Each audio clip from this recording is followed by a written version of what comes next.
First, let's start with this case. My sister has a 9-year-old son, who I'll call Jay. He has a bad attitude, and my sister has developed an unfortunate habit of dropping him off at my house for babysitting without giving me any prior notice. This weekend, she did it again. I heard the doorbell ring, and by the time I got to the door, Jay was standing there, and my sister had already driven away. So I let him in. After some time, I noticed that my wallet, which had been sitting on the bedside table, was missing. I asked Jay if he knew where it was, and he smugly responded, "You can't prove that I stole the wallet," which pretty much confirmed that he had taken it. I told him to hand it over immediately, but he continued with his smug attitude. Frustrated, I called my sister and told her she needed to come pick him up. She refused and told me I should handle the situation myself. This wasn't the first time I had issues with Jay, so this was the final straw for me. I warned him that if he didn't give me back the wallet, I would call the police. He didn't believe I would follow through, so I went ahead and called them. Even after the call, he seemed convinced I was bluffing. But that changed when the police arrived. At that point, he started sobbing uncontrollably, handed over the wallet, and begged me for forgiveness. I told him he would have to wait for the police to arrive.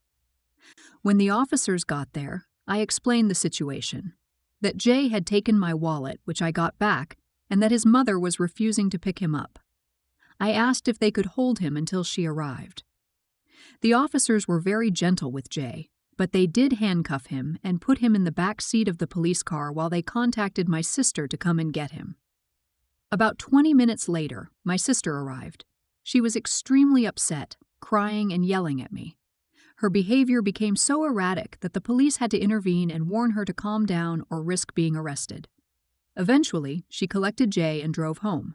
Later, she complained to our entire family, and now I'm receiving a flood of angry messages from relatives.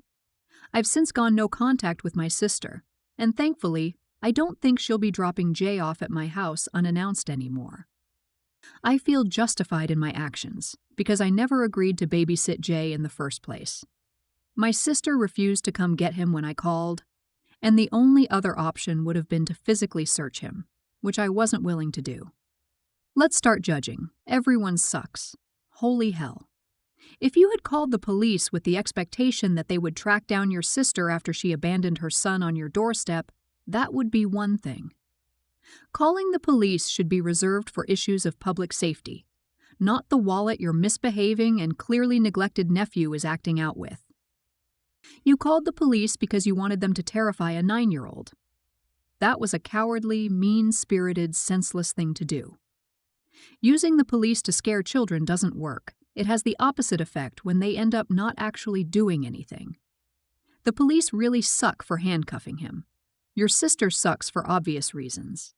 The only one who doesn't suck is a 9-year-old child who is being failed in every possible way by every single adult in this narrative. Jesus. Edit. I don't want to respond to every person who says this kid sucks. Here's a combination of comments I've made elsewhere. I don't call children idiots when they are in conflict with full-grown adults. He's acting out because no one has taught him how to behave. He needs intervention, not name-calling or blame. This child clearly hasn't had any home training. He won't know how to stop his negative behaviors until he's learned pro-social ones to replace them with. That's basic behavior modification. It's the parents who have failed to teach him how to behave who bear the responsibility for that, not a child who has no control over his life. I'm not arguing this, and I won't respond to comments trashing a child. If you feel the need to do that, you should go vent your spleen to someone else. Edit 2. Tough love is small-minded, fragile, ego-ed nonsense. It doesn't work, and even if it did, there's no love anywhere in this post. Edit 3. Another cut and paste for people who think I don't believe in consequences. Consequences need to be appropriate and commensurate in order to be effective, and they can't happen in a vacuum. Replacement behaviors need to be taught in order to reduce the child's reliance on problem behaviors to get his needs met. Everyone sucks. He was handcuffed and put in the car? That went way too far. Having a stern talking to by the police was a good idea. After all, your wallet was stolen.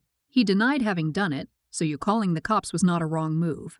But handcuffing a 9-year-old? What were they thinking? What were you thinking? It's obvious that the sister is idiot, but you should deal with that without making the child the victim here.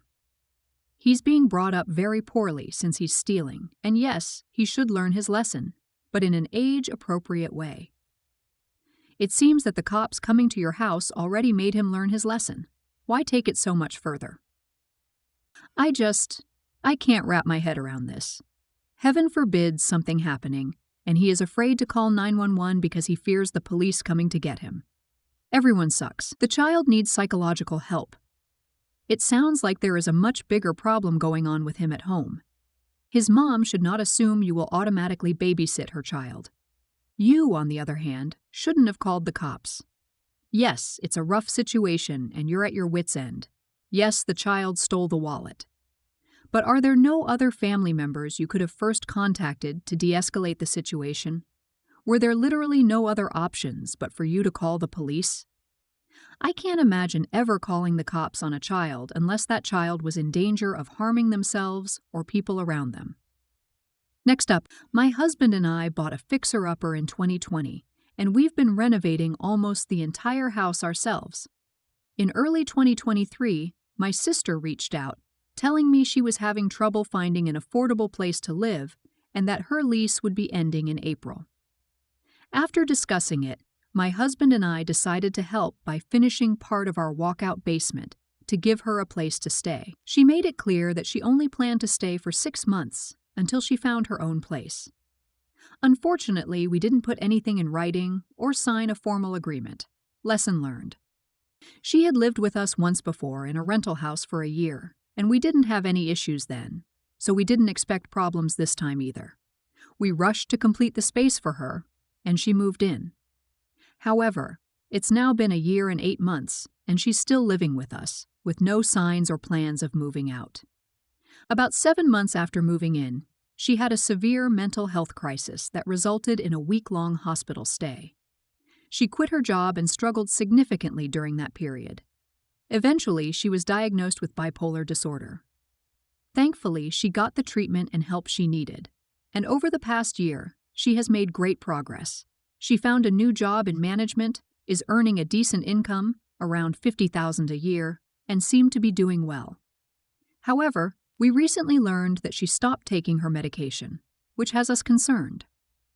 In addition to the mental health challenges, we discovered that a large part of her issues stem from a mountain of credit card debt.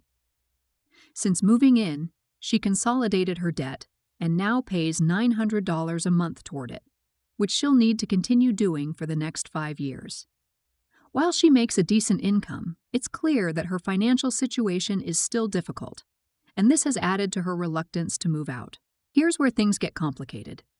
While we love my sister and are glad we could help her, it has started to affect our lives in significant ways. She has grown very comfortable here, and we don't see any clear sign of her planning to move out.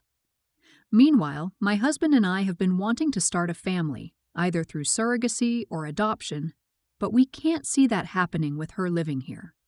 Additionally, her schedule closely matches ours, which means we get very little alone time.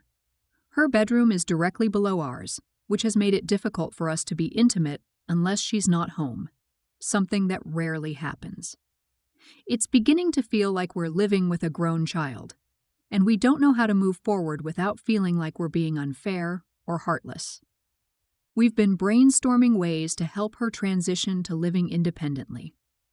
Our current plan is to take the $350 she gives us each month for rent and set it aside for the next 4 to 6 months. In about 3 months, we plan to have a conversation with her, letting her know that we've saved up some money to help her move out and find her own place. That way, she'll have some financial support to ease the transition. That said, I'm concerned about how she'll manage once she moves out. Finding a place with rent even close to what she's paying here is going to be nearly impossible, and I'm worried that living paycheck to paycheck may push her back into a depressive or manic episode. We don't want to damage her progress, but we also need to prioritize our own lives and future. Any advice on how to approach this situation in a way that's supportive but firm would be greatly appreciated. Let's start judging. It's time to have a sit-down talk with her about moving out. You two have been very gracious with her, but she's an adult and can find a room to rent elsewhere with roommates. You make it sound like the only option is her buying her own house or something, lol. Also, just have sex if you want to. Who cares if she's there? If anything, you guys being loud may be incentive for her to get the hell out, lol. You're not in the wrong. It is your home, and you have the final say on who does or doesn't live there. Your idea about saving back what she pays you to help her get on her feet in her own place is a great idea. I know it's hard to have those conversations with family, but reassure her that you both care very much about her and want to help her. But your and your partner's comfort and mental health matter too. Set a definite timeline with her and stick to it. Next up, we've been staying with my in-laws for the holidays. During Christmas and New Year's Eve, we indulged quite a bit with food.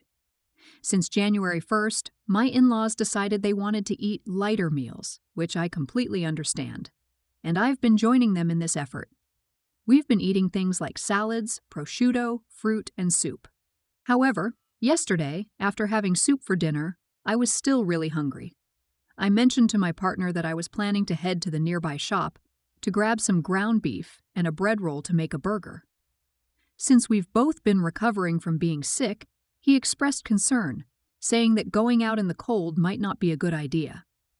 He felt that it was irresponsible of me to go out while still recovering. I acknowledged his concern and thanked him, but I explained that I was still hungry and didn't want to trouble his parents by asking them to cook again, so I planned to order some food instead. At that point, he told me there was plenty of food available in the house and asked why I couldn't just be satisfied with what we had. I explained that it wasn't about being unhappy. It was simply that I was still hungry and wanted something more substantial. This upset him, and he said that I wasn't being appreciative. He also brought up that ordering food would create unnecessary packaging waste, something we usually try to avoid as part of our low-waste lifestyle. He suggested I have some Parmigiano, which I'm not a big fan of, or pineapple, which, while tasty, didn't feel like a filling option for me. I thanked him for the suggestions, but reiterated that I'd really prefer something hearty. His reaction surprised me, as I wasn't upset or demanding anything from him. I was simply willing to take care of my own hunger. Despite this, he became very distressed. Not wanting to cause further tension, I apologized and said, "All right, I won't order anything." I ended up staying hungry, but thinking about it afterward left me feeling frustrated. I couldn't help but feel that I remained hungry for no real reason. Now, I'm wondering if my hunger might have been clouding my perspective. It felt like, no matter what solution I suggested, my partner was unhappy that I didn't want to eat what was already available in the house, even though I was perfectly willing to get or order something for myself. Was it inconsiderate of me to want something different? Edit, to clarify, I don't mean to portray my partner as controlling or mean. I believe he was being unreasonable in this situation, but he's been on edge lately due to some things we need to take care of back home, and his parents have been making frequent comments about weight gain, which may have added to his stress. He's not an unpleasant person. Everyone has moments when they're more irritable than usual. I'm just trying to understand whether I unintentionally came across as rude or if he may have overreacted. Edit 2. Many people have suggested that we were likely all just hangry, and I think there's a lot of truth to that. For context, we always stay on January 5th to celebrate my mother-in-law's birthday. My partner and his sister have been doing this for years, and since I've joined them, we've continued the tradition. We only spend December 31st to January 5th at their house up north. The actual Christmas holiday is spent elsewhere in a rental house with the whole family. After reflecting on the situation and talking to my partner, I've realized that he was likely trying to avoid making his parents feel bad by giving the impression that I was unsatisfied or still hungry after the meal they provided. It doesn't excuse how things were handled, but ultimately, this wasn't a case of anyone being malicious. Just three sensitive people, me, my partner, and his dad, being sensitive at the same time. Let's start judging. You're not in the wrong. But from an etiquette perspective, you should ask others in the home if they would like anything before you place the order. especially since they have been hosting and feeding you. It's not wrong to crave something different, but it would be rude if you ordered food just for you, then proceeded to eat alone. Please just put on your coat, go out, say you're going for some fresh air. If you feel you must tell a white lie, and go and get something hearty to eat. If you want to avoid drama, eat out and enjoy. You're an adult. You're hungry. There's nothing to eat in the type of food you're hungry for. You're going for the passive-aggressive, fine, I'll just starve then. But you really don't have to suffer in silence when the solution is so simple. No judgment, I would totally have done the same when I was younger. If your partner makes this any bigger than he's already blowing this way out of proportion, you have bigger partner issues. You're not in the wrong. You're not in the wrong. Your husband's behavior sounds a little manipulative. It is clear he was against you getting outside food, maybe even substantial food altogether. But instead of saying that and accepting your decision, he seemed to opt for shame, guilt to make you back down. No thanks. You were not judging anyone else's eating or asking him, his family, to go out of their way for you. If they are insulted, you may not enjoy or tolerate eating the exact same nourishment as them multiple days straight. That's on them to work through. I honestly wonder if your husband doesn't have some kind of issue with your eating in general. Who wrecks a slice or cheese or some pineapple when someone's hankering for hearty things like a burger? Next up, my sister, 48F, has 4 children, 10, 12F, 16, 20M, with her ex-husband, 62M. They aren't legally separated but share custody of the kids, splitting time 50-50. I recently visited her and was alarmed by the state of her mental health and the severe hoarding problem in her home. At the time, her 12-year-old daughter was staying with her full-time due to a falling out with her dad. After just 1 month, I noticed that her hair was completely matted. She had no clean clothes, and it appeared she hadn't showered in days. According to her, my sister told her she didn't need to use deodorant, brush her hair or teeth, or bathe if she didn't feel like it.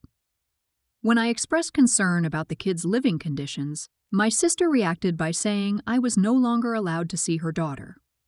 I later spoke to her eldest son, 20M, who told me that my sister regularly tells the kids that their dad is abusive because he enforces rules like doing chores, maintaining personal hygiene, and keeping up with schoolwork. He also sent me photos of her house. It was in terrible condition, with piles of trash, dirty clothes, and rotting food scattered everywhere. He pointed out that if a fire broke out in the kitchen, they would have no way out.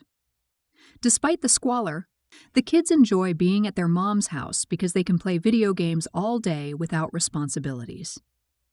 After seeing and hearing all this, I felt I had no choice but to contact Child Protective Services, CPS. Now, my sister and her kids aren't speaking to me.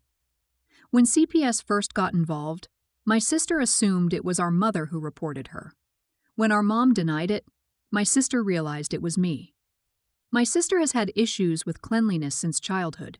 She used to hoard garbage in her bedroom and would throw tantrums when our parents tried to make her clean. Her ex-husband also shared photos showing how bad things were when he would return home from work trips before they separated.